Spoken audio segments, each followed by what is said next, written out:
ಎಲ್ಲರಿಗೂ ನಮಸ್ಕಾರ. ನನ್ನ ಹೆಸರು ಛಾಯಾ ಅಂತ. ಒಂದು ಕಾಲೇಜಲ್ಲಿ ಕೆಮಿಸ್ಟ್ರಿ ಪ್ರೊಫೆಸರ್ ಆಗಿ ವರ್ಕ್ ಮಾಡ್ತಾ ಇದ್ದೀನಿ. ನನ್ನ ಇಂಟೆನ್ಷನ್ ಏನು ಈ ಚಾನಲ್ನ ಸ್ಟಾರ್ಟ್ ಮಾಡೋದಕ್ಕೆ ಅಂದರೆ ಸಾಧ್ಯ ಆದಷ್ಟು ಕೆಮಿಸ್ಟ್ರಿ ರಿಲೇಟೆಡ್ ಟಾಪಿಕ್ನ ಸಿಂಪಲ್ ಆಗಿ ಕನ್ನಡದ ಹೇಳುವಂಥ ಪ್ರಯತ್ನ ಮಾಡ್ತಿದ್ದೀನಿ. ಕೆಮಿಸ್ಟ್ರಿ ಇಷ್ಟ ಇಲ್ಲದಿರೋರ್ಗೂ ಕೆಮಿಸ್ಟ್ರಿ ಕಡೆಗೆ ಸೆಳೆಯುವಂಥ ಪ್ರಯತ್ನ ನನ್ನ ಚಾನಲಲ್ಲಿ ಮಾಡ್ತಾ ಇದ್ದೀನಿ. ಸದ್ಯಕ್ಕೆ ನೀವೇನಾದರೂ ರಾಣಿ ಚೆನ್ನಮ್ಮ ಯೂನಿವರ್ಸಿಟಿನಲ್ಲಿ ಓದ್ತಾ ಇದ್ದೀರಾ, 4th ಸೆಮ್ ಇದ್ದೀರಾ ಅಂದರೆ ನಿಮ್ಗೆ ಆಲ್ರೆಡಿ ಗೊತ್ತಿರುತ್ತೆ 4 ಯೂನಿಟ್ ಇರುತ್ತೆ ಕೆಮಿಸ್ಟ್ರಿನಲ್ಲಿ ಅಂತ. ಆ ಕೆಮಿಸ್ಟ್ರಿನಲ್ಲಿ ಇರುವಂಥ 2ನೇ ಯೂನಿಟ್ ಏನಿದೆಯಲ್ಲ ಎಲೆಕ್ಟ್ರೋ ಕೆಮಿಸ್ಟ್ರಿ, ಅದರದ್ದು ವಿಡಿಯೋಸ್ ನಾನೀಗ ಅಪ್ಲೋಡ್ ಮಾಡ್ತಾ ಇದ್ದೀನಿ. ಆ ಸೀರೀಸಲ್ಲಿ ನಾನು ಅಪ್ಲೋಡ್ ಮಾಡ್ತಾ ಇರೋವಂಥದ್ದು 15ನೇ ವಿಡಿಯೋ. ಇವತ್ತಿನ ವಿಡಿಯೋದಲ್ಲಿ ನಾನು Kohlrausch law of independent migration of ions, ಹೇಗೆ ನಿಮಗೆ ಎಲೆಕ್ಟ್ರಾಲಿಸಿಸ್ ಆದಾಗ ಅಯಾನ್ಸ್ ಏನು ಮಾಡ್ತವೆ, independently they going to move against the electrode, ಅಂದರೆ ಟುವರ್ಡ್ಸ್ ದಿ ಪಾಸಿಟಿವ್ ಎಲೆಕ್ಟ್ರೋಡ್ಗೆ ಮೂವ್ ಆಗ್ತಾ ಹೋಗುತ್ತೆ. ಆ ಮೂವ್ ಆದಾಗ ಏನಾಗುತ್ತೆ, ಆ ಎಲೆಕ್ಟ್ರೋಡ್ದು ಮೈಗ್ರೇಷನ್ ಕಂಡಕ್ಟೆನ್ಸ್ ಏನಾಗುತ್ತೆ, ಅದನ್ನು ಇವತ್ತು ಇನ್ ಡೀಟೇಲ್ ಆಗಿ ಹೇಳೋಣ ಅಂತ ಅಂದ್ಕೊಳ್ತಾ ಇದ್ದೀನಿ.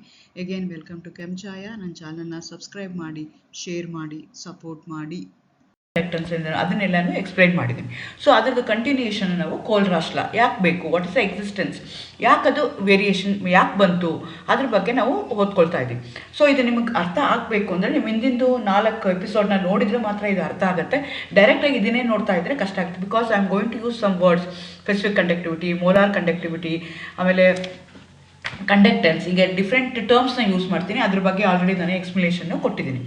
So specific conductivity and molar conductivity ಹೇಗೆ ಕಾನ್ಸಂಟ್ರೇಷನ್ ಜೊತೆಗೆ ವೇರಿ ಆಗುತ್ತೆ ಅಂತ ನಾವು ತಿಳ್ಕೊಳ್ತಾ ಹೋಗೋಣ. With a change in concentration of an electrolyte side, both conductivity and molar conductivity also changes. ಅಂದ್ರೇನು, ಈಗ ನಂದು ಎಲೆಕ್ಟ್ರೋಲೈಟ್ ಸೊಲ್ಯೂಷನ್ನ ತೊಗೊಂಡಿದ್ದೀನಿ, ಅದನ್ನು ಸೊಲ್ಯೂಷನಲ್ಲಿ ನೀರಲ್ಲಿ ಡಿಸಾಲ್ವ್ ಮಾಡಿದ್ದೀನಿ. ಡಿಸಾಲ್ವ್ ಮಾಡಿಬಿಟ್ಟು ಅದರದ್ದು ಕಾನ್ಸಂಟ್ರೇಷನ್ನು ಏನಾಗ್ತಾ ಹೋಗುತ್ತೆ ಅಂದರೆ ಅದಕ್ಕೆ ಡೈಲ್ಯೂಷನ್ ಮಾಡ್ತಾ ಹೋದಂಗೆ, ಕಾನ್ಸಂಟ್ರೇಷನ್ ಚೇಂಜ್ ಮಾಡ್ತಾ ಹೋದಂಗೆ ಅದರದ್ದು ಕಂಡಕ್ಟಿವಿಟಿ, ಮೋಲಾರ್ ಕಂಡಕ್ಟಿವಿಟಿ ಏನಾಗುತ್ತೆ ಅಂತ ನಾನು ಚೇಂಜ್ ಆಗುತ್ತಾ ಇಲ್ವಾ, ಚೇಂಜ್ ಆಗೋದಾದ್ರೆ ಇನ್ಕ್ರೀಸ್ ಆಗುತ್ತಾ ಡಿಕ್ರೀಸ್ ಆಗುತ್ತಾ ಅದ್ರ ಬಗ್ಗೆ ತಿಳ್ಕೊಳ್ಳೋಕ್ಕೆ ಹೋಗ್ತಾ ಇದ್ದೀನಿ. ನಮಗೆ ಕಂಡಕ್ಟಿವಿಟಿ ಅಂದರೆ ಏನು ಅಂತಂದರೆ ಗೊತ್ತಿರಬೇಕು ಅಂದರೆ it's a conductance per unit volume of a solution, that is called as conductance. That is called as conductivity. Conductivity is the conductance per unit volume. So conductance per unit volume of a solution ಏನಾಗ್ತಾ ಇದೆಯಲ್ಲ ಅದಕ್ಕೆ ನಾವೇನಂತ ಕರಿತೀವಿ, conductance ಅಂತ ಕರಿತೀವಿ. ಅದೇ ಥರ molar conductance ಅಂತಂದರೆ ಅಥವಾ ಮೋಲಾರ್ ಕಂಡಕ್ಟಿವಿಟಿ ಅಂದರೆ it's a conductance of a solution of 1 mole of an electrolyte. 1 mole of an ಎಲೆಕ್ಟ್ರೋಲೈಟ್ನ ತಗೊಂಡು ಅದರದ್ದು ಕಂಡಕ್ಟೆನ್ಸು ಏನಾಗ್ತಾ ಇದೆ ಅಂತ ಪರ್ ಯೂನಿಟ್ ವಾಲ್ಯೂಮ್ ಕಂಡುಹಿಡಿತಾ ಇದ್ದಿಲ್ಲ, ಅದಕ್ಕೆ ಏನಂತ ಕರಿತೀನಿ ನಾನು, ಮೋಲಾರ್ ಕಂಡಕ್ಟಿವಿಟಿ ಅಂತ ಹೇಳ್ತಾ ಇದ್ದೀನಿ. So you should know the meaning of conductivity and molar conductivity. Conductance ಅಂದ್ರೇನು, movement of ions which going to carry the electric charge. ಅಂದ್ರೇನು, ಈಗ ಎಲೆಕ್ಟ್ರಾಲಿಸಿಸ್ ಪ್ರೋಸೆಸ್ ಮಾಡ್ತೀವಿ, ಎಲೆಕ್ಟ್ರೋಲೈಟ್ನ ತೊಗೊಂಡು ಎಲೆಕ್ಟ್ರಾಲಿಸಿಸ್ ಪ್ರೋಸೆಸ್ಗೆ ಇನ್ವಾಲ್ವ್ ಮಾಡಿದಾಗ ಅವು ಡಿಸೋಸಿಯೇಟ್ ಆಗ್ತವೆ, ಸ್ಪ್ಲಿಟ್ ಆಗ್ತವೆ as positively charge negatively charge ion, and they start moving towards the oppositely charged ಎಲೆಕ್ಟ್ರೋಡ್ಸ್ಗೆ ಮೂವ್ ಆಗೋಕ್ಕೆ ಶುರು ಆಗ್ತಾವಲ್ಲ, ಆ ಪ್ರೋಸೆಸ್ಗೆ ನಾವೇನಂತ ಕರಿತೀವಿ, ಕಂಡಕ್ಟೆನ್ಸ್ ಅಂತ ಕರಿತೀವಿ. ಸೊ ಆ ಕಂಡಕ್ಟೆನ್ಸ್ ಏನಿದೆಯಲ್ಲ ಅದು ಪರ್ ಯೂನಿಟ್ ವಾಲ್ಯೂಮ್ಗೆ ಎಷ್ಟಾಗತ್ತೆ ಅಂತ ಕಂಡುಹಿಡಿತೀವಲ್ಲ ಅದಕ್ಕೆ ಕಂಡಕ್ಟಿವಿಟಿ ಅಂತ ಹೇಳ್ತೀವಿ. ಸೊ ನಾನು 1 mole ಸೊಲ್ಯೂಷನಲ್ಲಿ ಎಷ್ಟಾಗತ್ತೆ ಅಂತ ತಗೊಂಡಿದ್ರೆ ಅದಕ್ಕೆ ನಾನು ಮೋಲಾರ್ ಕಂಡಕ್ಟಿವಿಟಿ ಅಂತ ಹೇಳ್ತೀನಿ. So conductivity always decreases with decrease in concentration both in strong and weak electrolyte. So ನಾನು ಏನು ಮಾಡಬೇಕೀಗ, ಒಂದು ಸ್ಟ್ರಾಂಗ್ ಎಲೆಕ್ಟ್ರೋಲೈಟ್ಗೆ ಏನಾಗ್ತಾ ಇದೆ, ವೀಕ್ ಎಲೆಕ್ಟ್ರೋಲೈಟ್ಗೆ ಏನಾಗ್ತಿದೆ ಅಂತ ನಾನು ಕಂಪೇರ್ ಮಾಡಬೇಕು. ಸ್ಟ್ರಾಂಗ್ ಎಲೆಕ್ಟ್ರೋಲೈಟ್ ಅಂದ್ರೇನು, 100% ಡಿಸೋಸಿಯೇಟ್ ಆಗ್ತಾರೆ ಅಂಥದಕ್ಕೆ ಸ್ಟ್ರಾಂಗ್ ಅಂತ ಕರಿತೀವಿ. ವೀಕ್ ಅಂತಂದರೆ ಪಾರ್ಷಿಯಲಿ ಎಲೆಕ್ಟ್ರೋಲಿಸಿಸ್ ಆಗ್ತಾವಲ್ಲ ಅಂಥದಕ್ಕೆ ವೀಕ್ ಎಲೆಕ್ಟ್ರೋಲೈಟ್ ಅಂತ ಕರಿತೀವಿ. ಸೊ ಕಂಡಕ್ಟಿವಿಟಿ ಅಂದರೆ ಏನು, ಮೂವ್ಮೆಂಟ್ ಆಫ್ ಎಲೆಕ್ಟ್ರಾನ್ಸು. ಸೊ ನಿಮಗೆ ಕಾನ್ಸಂಟ್ರೇಷನ್ ಡಿಕ್ರೀಸ್ ಆಗ್ತಾ ಇದ್ದಂಗೆ, ಕಾನ್ಸಂಟ್ರೇಷನ್ ಡಿಕ್ರೀಸ್ ಆಯಿತು ಅಂತಂದ್ರೇನು, ನಂಬರ್ ಆಫ್ ಅಯಾನ್ಸು ಕಡಿಮೆ ಆಗುತ್ತೆ. ನಂಬರ್ ಆಫ್ ಅಯಾನ್ಸ್ ಕಡಿಮೆ ಆದಾಗ ಮೂವ್ಮೆಂಟು ಏನಾಗ್ತಾ ಹೋಗುತ್ತೆ, ಕಡಿಮೆ ಆಗುತ್ತೆ. Therefore conductivity always decreases with decrease in concentration of, strong ಇರ್ಬೋದು ವೀಕ್ ಇರ್ಬೋದು. ಸೊ ನಮ್ಮದು ಕಾನ್ಸಂಟ್ರೇಷನ್ ಕಡಿಮೆ ಮಾಡಿದ ತಕ್ಷಣ ನಂಬರ್ ಆಫ್ ಅಯಾನ್ಸು ಕಡಿಮೆ ಆಗುತ್ತೆ. ನಂಬರ್ ಆಫ್ ಅಯಾನ್ಸ್ ಕಡಿಮೆ ಆದ ತಕ್ಷಣ ಮೂಮೆಂಟ್ ಆಫ್ ಅಯಾನ್ಸು ಕಡಿಮೆ ಆಗುತ್ತೆ. ಸೊ ಹಾಗಾಗಿ ಏನಾಗುತ್ತೆ, ಅವು ಕಡಿಮೆ ಆಗ್ತಾ ಹೋಗುತ್ತೆ. ಹಂಗಾಗಿ ಎಲೆಕ್ಟ್ರಿಕ್ ಚಾರ್ಜ್ನ ಕ್ಯಾರಿ ಮಾಡೋವಂಥದ್ದು ಕಡಿಮೆ ಆಗ್ತಾ ಹೋಗುತ್ತೆ. Conductivity always decreases with decrease in concentration both in strong and weak electrolyte. This is due to decrease in the number of ions present per unit volume which carries electric charges. Conductance ಅಂದ್ರೇನು ಅಥವಾ conductivity ಅಂದ್ರೇನು, it's a process of electrolyte ions going to carry the charge from one place to another place. Movement ಆಗುತ್ತಲ್ಲ ಅದಕ್ಕೆ conductivity ಅಂತ ಹೇಳ್ತೀವಿ. So ನಮ್ಮ concentration decrease ಮಾಡಿದ ತಕ್ಷಣ ಏನಾಯಿತು, ನಂಬರ್ ಆಫ್ ಅಯಾನ್ಸು ಕಡಿಮೆ ಆಯಿತು. ನಂಬರ್ ಆಫ್ ಅಯಾನ್ಸ್ ಕಡಿಮೆ ಆದಂಗೆ ಏನಾಗುತ್ತೆ, ಆ ಮೂವ್ಮೆಂಟ್ ಆಗೋದು ಕಡಿಮೆ ಆಗುತ್ತೆ, which going to carry the electric charges. The conductivity of unit volume of a solution kept between two electrode platinum electrodes with a unit area of cross section at a distance of unit length.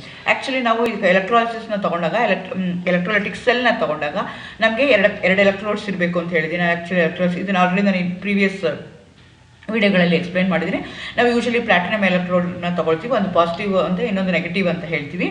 So next ಏನಾಗುತ್ತೆ, ಅವೆರಡರ ಮಧ್ಯೆ ಇರುವಂಥ ಡಿಸ್ಟೆನ್ಸ್ಗೆ unit ಲೆಂತನ್ನು consider ಮಾಡ್ಕೊಳ್ತೀವಿ. ಆ cross section of that electrolyte ಆ electrode ಅಲ್ಲ ಅದನ್ನು ನಾವು ಅಂತ ಹೇಳ್ತೀವಿ.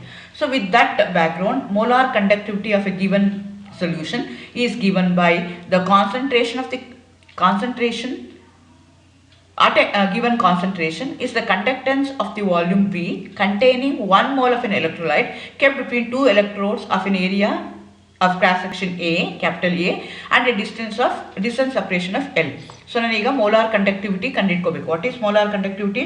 It's the conductance of a solution per unit volume of an electrolyte at a given concentration. ಕೊಟ್ಟಿರುವಂಥ ಕಾನ್ಸಂಟ್ರೇಷನ್ ಅಲ್ಲಿ ಮೋಲಾರ್ ಕಂಡಕ್ಟಿವಿಟಿ ಏನು ಅಂತ ನಾನು ಕಂಡುಹಿಡಬೇಕು ಅಂದರೆ ಅದು ಫಾರ್ಮುಲಾ ಏನು ಹಾಕೊಳ್ತೀನಿ ಅಂದರೆ G is equal to K by ಕಪ್ಪ ಅಂತ ಹೇಳ್ತಾರೆ, K by A by L ಅಂತ ಹೇಳ್ತೀನಿ. Where A is equal to cross section of the electrode, ಎಲೆಕ್ಟ್ರೋಡ್ದು ಕ್ರಾಸ್ ಸೆಕ್ಷನ್ ಏನಿದೆ ಅದಕ್ಕೆ ಎ ಅಂತ ಕರಿತೀವಿ. ಎಲ್ ಅಂದರೆ ಏನದು distance between those electrodes. K is called a specific conductance.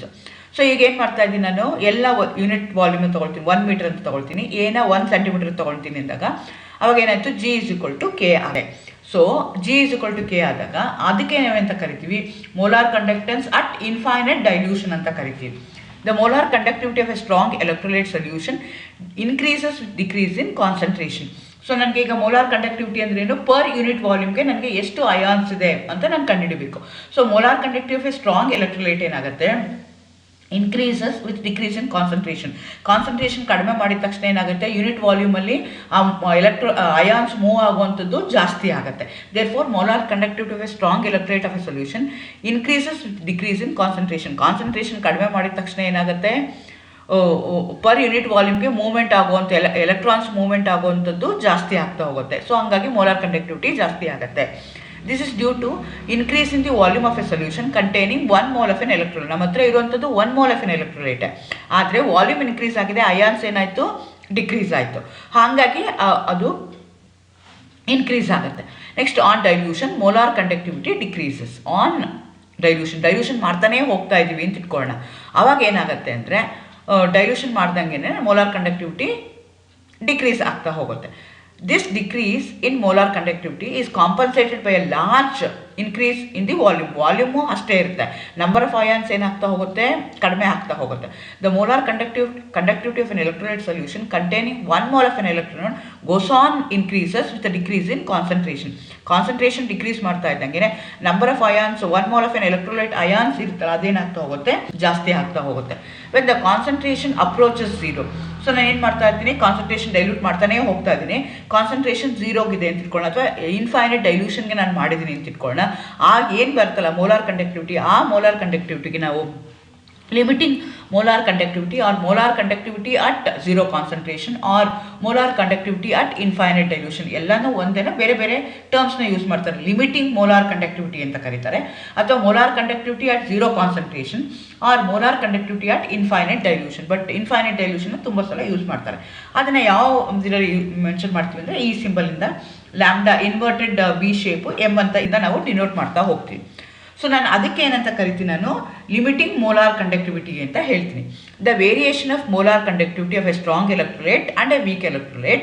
So ಎರಡನ್ನೂ ತಗೊಳ್ತಾ ಇದ್ದೀವಿ, ಅದನ್ನು ಏನು ಮಾಡ್ತಾ ಇದ್ದೀವಿ, ಗ್ರಾಫ್ ಹಾಕ್ತಾ ಇದ್ದೀವಿ. ಯಾವುದು ವರ್ಸಸ್ಸು ನಾವೇನು ಮಾಡ್ತಾ ಇದ್ದೀವಿ, concentration of the solution versus square root of graph plotted against square root of the concentration of the solution. ಅದ್ರ ಪ್ರಕಾರ ನಾನು ಏನು ಮಾಡ್ತಾ ಇದ್ದೀನಿ, ಲಿಮಿಟಿಂಗ್ ಮೋಲಾರ್ ಕಂಡಕ್ಟೆನ್ಸು ಮತ್ತು ಕಾನ್ಸಂಟ್ರೇಷನ್ ಮೇಲೆ ನಾನು ಗ್ರಾಫ್ನ ಹಾಕ್ತಾ ಇದ್ದೀನಿ.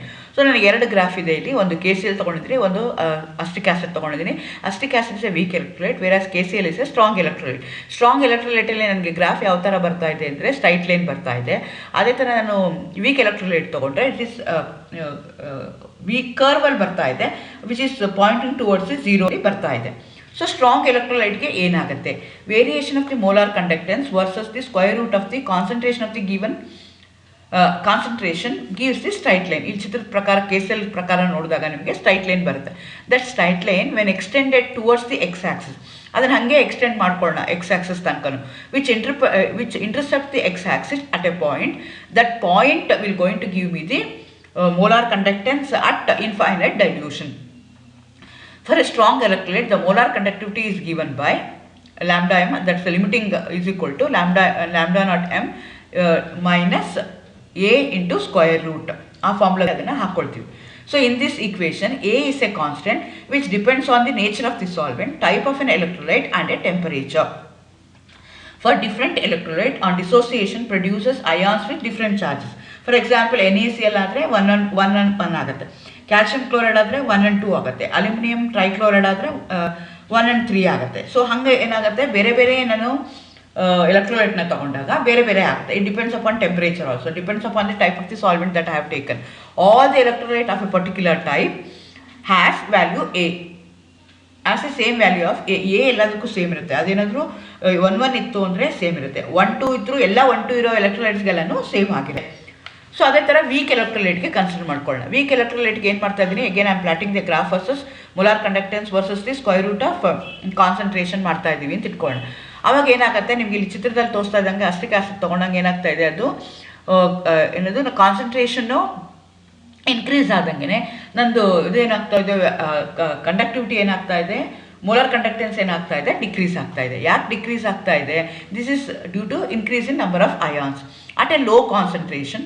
ಬರ್ತಾ ಬರ್ತಾ ಕಾನ್ಸಂಟ್ರೇಷನ್ ಕಡಿಮೆ ಮಾಡ್ಕೊಳ್ತಾ ಇದ್ದೀನಿ ತಿಳ್ಕೊಂಡ. Molar conductivity weak electrolyte increases rapidly, ಕೆಳಗಡೆ ಬರ್ತಾ ಬರ್ತಾ ಇನ್ಕ್ರೀಸ್ ಆಗ್ತದೆ. ನಮ್ಗೆ ಏನು ಮಾಡ್ತೇನೆ, as a result when we plot the graph of conductance versus square root of concentration, we are going to obtain a graph curve which is parallel to y axis. whereas strong electrolyte ತಗೊಂಡ್ರೆ ಏನಾಯಿತು, ಅದು intersect ಆಗ್ತಿತ್ತು. Intersect ಆಗಿದ್ದ ಪಾಯಿಂಟ್ಗೆ ನಾವೇನಂತ ಕರಿತೀವಿ, molar conductance at infinite dilution ಅಂತ value ಕಂಡಿಟ್ಕೊಂಡು ಮಾಡ್ತಿದ್ವಿ.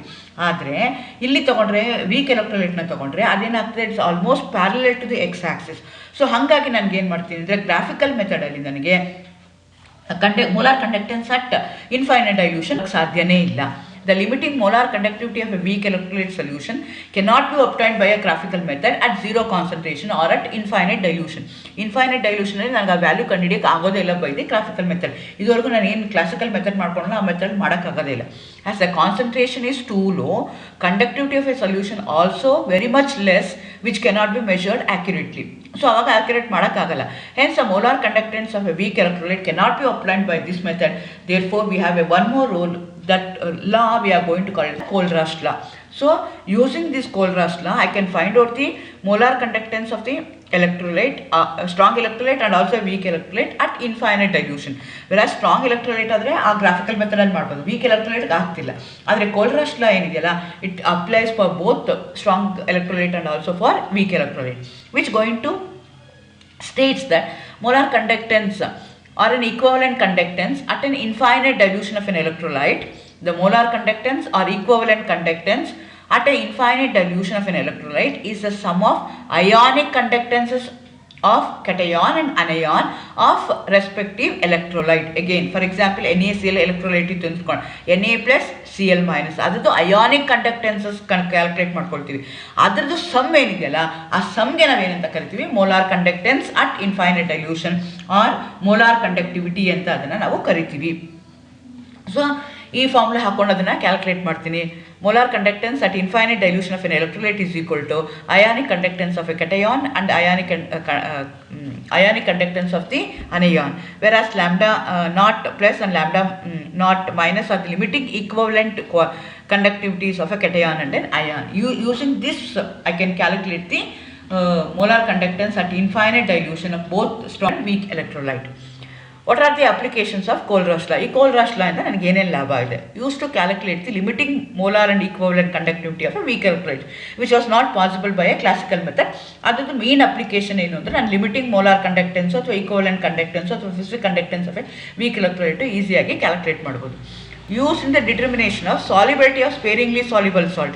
ಸೊ ಸ್ಟ್ರಾಂಗ್ ಎಲೆಕ್ಟ್ರೋಲೈಟ್ ಆದರೆ ನನಗೆ ಗ್ರಾಫು ಪ್ಲಾಟ್ ಮಾಡಿದಾಗ ಸ್ಟ್ರೈಟ್ ಲೈನ್ ಬರುತ್ತೆ, ಎಕ್ಸ್ಟ್ರಾಪುಲೇಟ್ ಆಗಿ ವೈ ಆಕ್ಸಿಸ್ ಮಾಡಿದಾಗ ಯಾವುದೋ ಪಾಯಿಂಟ್ಗೆ ಮೀಟ್ ಆಗುತ್ತೆ, ಆ ಪಾಯಿಂಟಿಂದ ಹೇಳ್ಬೋದು. ಸ್ಪೇರಿಂಗ್ಲಿ ಸಾಲ್ಯುಬಲ್ಗೂ ಕಷ್ಟ ಆಗುತ್ತೆ, but using this method I can easily find out the limiting or molar conductance ಈಸಿಯಾಗಿ ಕ್ಯಾಲ್ಕುಲೇಟ್ ಮಾಡ್ಬೋದು. Use to determine the degree of dissociation and dissociation constant of weak acids and weak bases. ಏಕೆನ್ strong electrolyte ಇದ್ರೆ classical ಮೆಥಡಲ್ಲಿ graphical ಮೆಥಡಲ್ಲಿ ಆಗ್ತಿತ್ತು. But using this both strong and weak electrolyte can be easily find out, but which was not possible with the case of graphical method. Used to determine and calculate the ionic product of water and absolute ionic mobility of an ions. So which going to give me the very basic information about the ions or equivalent conductance, molecular conductance, ionic mobility, everything it going to give me the information by a single law. So ಒಂದೇ ಲಾ use ಮಾಡ್ಕೊಂಡು ನಾನು ಏನು ಮಾಡ್ಕೋಬೋದು, ಅದನ್ನು ಈಸಿಯಾಗಿ ಎಲ್ಲನೂ calculate ಮಾಡ್ಕೋಬೋದು. So this is the application of Kohlrausch law. Thank you.